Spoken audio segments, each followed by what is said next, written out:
Jericho wins, lessens the champion's chances of keeping the title. And I know that'll be Hardy. Hard risk. Hardy, get ready to take a chance. जब आप एक WWE superstar होते हैं तो आपको पूरे match के दौरान सतर्क रहना पड़ता है। एक गलत मूव और एक रेसलर खुद को चोटिल कर सकता है या आमतौर पर अपने ओपोनेंट को।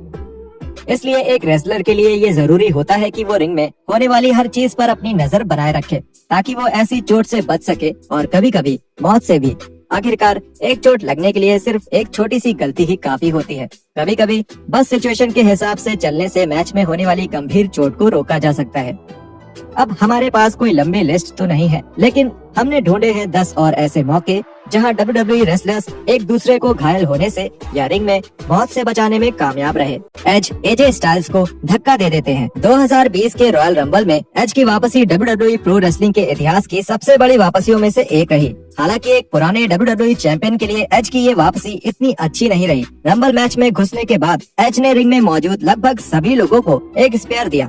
इन्हीं में से एक स्पेयर एज ने एजे स्टाइल्स, एज और एजे के इस तरह से बात करने के कारण एजे को आगे की चोट से बचने में मदद मिली, जो कि रॉयल रंबल जैसे मैच में काफी गंभीर भी हो सकती थी। उसके बाद एजे ने उस चोट के बारे में कमेंट करने का तय किया ताकि फैंस को ये पता हो कि एज ने कुछ भी गलत नहीं किया है। उन्होंने कहा, बस ये साफ करने के लिए कि एज ने कुछ नहीं किया, 100% कुछ गलत नहीं किया। उनका मूव, उनका स्पेयर, सब कुछ जैसे उन्होंने किया एकदम परफेक्ट था। अगर किसी पर इस बात का ब्लेम लगाना है कि मुझे अपने कंधे के लिए क्या कुछ झेलना पड़ रहा है, तो उसका जिम्मेदार सिर्फ मैं हूँ, 100% बस मैं। अंडरटेकर लास्ट राइड को नियंत्रित करते हैं। WWE में दी अंडरटेकर सबसे महान रेसलर्स में से एक के रूप में माने जाते हैं और इस प्रतिष्ठा का एक कारण ये है कि वो बहुत प्रोफेशनल हैं और WWE में सबसे सुरक्षित रेसलर्स में से एक है।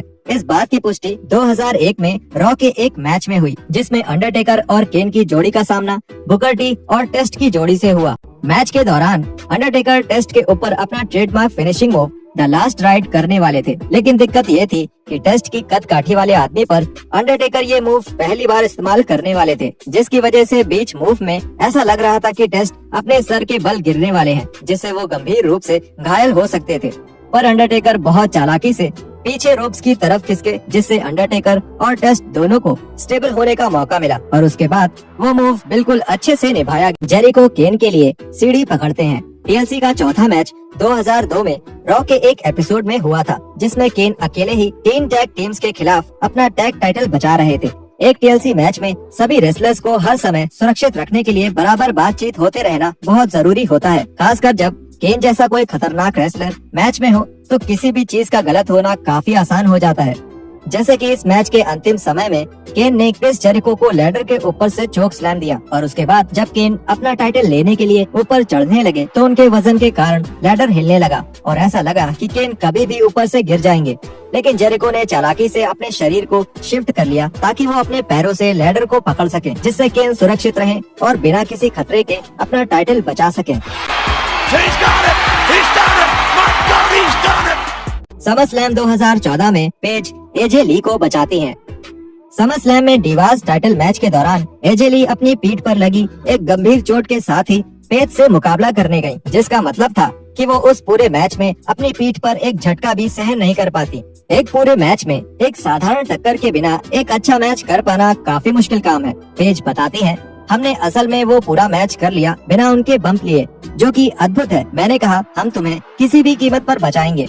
एजे ने बाद में ट्विटर पर अपनी चोट के बारे में बताया और ये भी बताया कि पेज पूरे मैच के दौरान उनको सुरक्षित रखने में कितनी अच्छी थी। उन्होंने कहा, इस मैच के एक हफ्ते पहले मेरी सर्विकल स्पाइन में 3 हर्निएटेड डिस्क हो गई थी। सर नहीं घूम रहा था और हाथ फील नहीं हो रहे थे। डॉक्टर ने मुझसे पूछा कि क्या मैं एक कार क्रैश में थी। पेज ने मुझे एक सुपर हीरो की तरह प्रोटेक्ट किया, शायद मुझे ड्रेस करने में भी मदद की, तो मैं उन्हें हमेशा प्यार करती रहूंगी।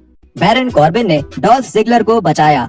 बैरन कॉर्बिन नए जमाने के फूट डालने वाले रेसलर्स में से एक है, जिनके फैंस या तो उनसे प्यार करते हैं या नफरत। मगर इस पूरी कंपनी में काम करने वालों में कॉर्बिन सबसे सुरक्षित और चालाक है और इस बात का 2016 के मनी इन द बैंक पे पर व्यू से बेहतर उदाहरण कोई हो ही नहीं सकता। इस वक्त तक कॉर्बिन को मेन रोस्टर में आए हुए केवल 3 महीने ही हुए थे, लेकिन कॉर्बिन को ये काम एक वेटरन WWE सुपरस्टार का लगता है, न कि किसी ऐसे आदमी का जो हाल ही में रोस्टर में आया हो। डॉल्फ जिगलर के साथ एक मैच के दौरान जिगलर ने स्टील स्टेप्स के ऊपर से कॉर्बिन के ऊपर कूदने की कोशिश की, लेकिन वो फिसल गए।